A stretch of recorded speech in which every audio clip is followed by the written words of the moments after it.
আমি কথা বললেই এখন বলবেন আমি বেশি কথা বলি, কথা না বলেও পারছি না।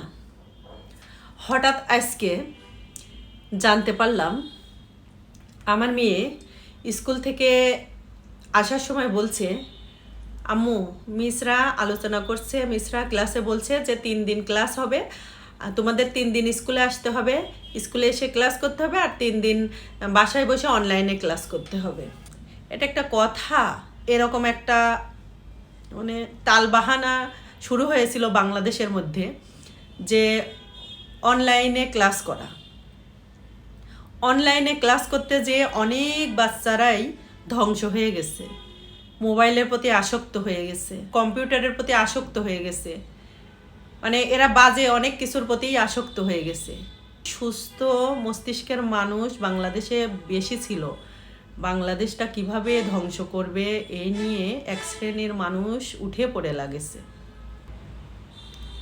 বাংলাদেশের মানুষগুলো না নিজের চেয়ে পরের চিন্তা করতে বেশি ভালোবাসে। বাংলাদেশের মানুষগুলা অন্যেরটা নিজের করতে বেশি ভালোবাসে। বাংলাদেশের মানুষগুলা অন্য মানুষের টাকা বেশি দেখলে তার টাকা কিভাবে নিজের করা যায় সেই চিন্তাটা বেশি করে। বাংলাদেশের মানুষগুলা মানুষকে কূটবুদ্ধি দিয়ে কিভাবে তার ক্ষতি করা যায় সেই চিন্তাটা বেশি করে। বাংলাদেশের মানুষের মাথার ভিতরে গিজগিজি শয়তানি বুদ্ধি। তা না হলে আবার কেন নতুনভাবে এই কথাটা আসবে? আগের জীবনে মানে অনেক আদিম যুগে মানুষ পড়ালেখা যখন শুরু করে তখন বাড়িতে বসে বসেই পড়ালেখা করতো, গৃহ শিক্ষক রেখে পড়ালেখা শেখাতো। তো সেই ব্যবস্থাটা তো চলে গিয়েছে।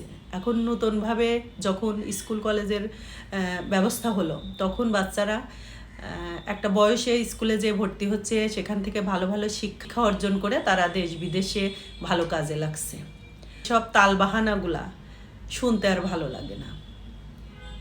আমাদের দেশে একটা বিশৃঙ্খলা 2024 সালে হয়ে গেছে। অনেক মানুষই, অনেক ছাত্ররা প্রাণ দিছে, অনেক মানুষের ত্যাগের বিনিময়ে বাংলাদেশটা আবার 2025-26 চলছে, আবার চলবে আগামী বছরগুলা। তো ভালো কিছু চিন্তা করতে করতে হুট করে বাংলাদেশের মানুষই পারে মন্দ চিন্তাগুলা করতে। মানে এদের মাথার ভিতর সব সময় গিজবিজ করে যে কিভাবে খারাপ করা যায়, কি শিক্ষা দেওয়া হবে। 3 দিন ঘরে বসে স্টুডেন্টরা মা বাবার মানে সংসারের দায়িত্ব নেবে, সংসারের কাজ শিখবে, আর 3 দিন স্কুলে যেয়ে টিচারদের কাছ থেকে শিক্ষা নেবে। ফাইজলিমো, পাগলামো করার আর জায়গা পায় না। মানে পাগলামো ছাড়া কোনো কিছু চলে না। এই এক বাংলাদেশের মানুষ, এরা যে কত কি পারে। বাংলাদেশের মানুষ কারুর ঘর কেড়ে নিতে পারে, বাংলাদেশের মানুষ কারুর বর কেড়ে নিতে পারে, বাংলাদেশের মানুষ কারোর সংসার কেড়ে নিতে পারে, বাংলাদেশের মানুষ কারোর টাকা পয়সা কেড়ে নিতে পারে, বাংলাদেশের মানুষ কারোর জানও কেড়ে নিতে পারে, বাংলাদেশের মানুষ টাকা ধার নিয়ে টাকা নিতে গেলে মারি বিদায়ও করতে পারে। বাংলাদেশের মানুষ সবই পারে। এরা একটু বেশি এক্সপার্ট, সব ধরনের খারাপটাতে একটু বেশি এক্সপার্ট। বাংলাদেশের মানুষ যদি দেখে একজন খুব উপরে উঠে যাচ্ছে, কান ধরে টেনে কিভাবে নিচে নামানো যায় সেটাতেও পারদর্শী। বাংলাদেশের মানুষ ভালো মন্দ সব কাজেতেই পারদর্শী। বাংলাদেশের মানুষ হিসাবে আমি গর্ববোধ করি যে আমি বাংলাদেশের মানুষ। আমার এতগুলা কথার কারণ কি জানেন? কারণ হচ্ছে যে আমাদের বাংলাদেশটা কেন সুন্দরভাবে পরিচালিত হচ্ছে না, বাংলাদেশের আইনগুলা কেন সুন্দরভাবে পরিচালিত হচ্ছে না। আইনের পোশাক পরিবর্তন করা হয়েছে। আইনের পোশাকটাও দেখেন, আগে সুন্দর কালার ছিল একটা, এখন এই পোশাকের যে কালারটা চেঞ্জ করেছে, এই পোশাকের কালারটাও খাইস্টে, এই কালারটাও দেখতে ভালো লাগে না। বাংলাদেশের অনেক বড় পরিবর্তন দরকার। বাংলাদেশের প্রত্যেকটা জনগণ নিজ নিজ জায়গা থেকে পরিবর্তনের দরকার। সবার মন মানসিকতা ভালো হওয়ার দরকার। প্রত্যেকটা মানুষের মন মানসিকতা ভালো হলে তবেই বাংলাদেশ ভালোভাবে পরিচালিত হবে। একজন ভালো হলে আর 5 জন যদি মন্দ থাকে, সেখানে ওই ভালো মানুষটা বসবাস করতে পারবে না। একজন লোভ না করলে আর 5 জন যদি লোভ করে, লোভী হয়, সেখানে সেই লোভ না করা মানুষটা টিকতে পারবে না। বাংলাদেশে আইন ব্যবস্থাটা ভালো হওয়া দরকার। বাংলাদেশের প্রত্যেকটা সেক্টরের পরিবর্তন হওয়া দরকার। বাংলাদেশের প্রত্যেকটা মানুষের চিন্তা ভাবনা ভালো হওয়া দরকার। তবেই যদি ভালো পরিবর্তন হয়।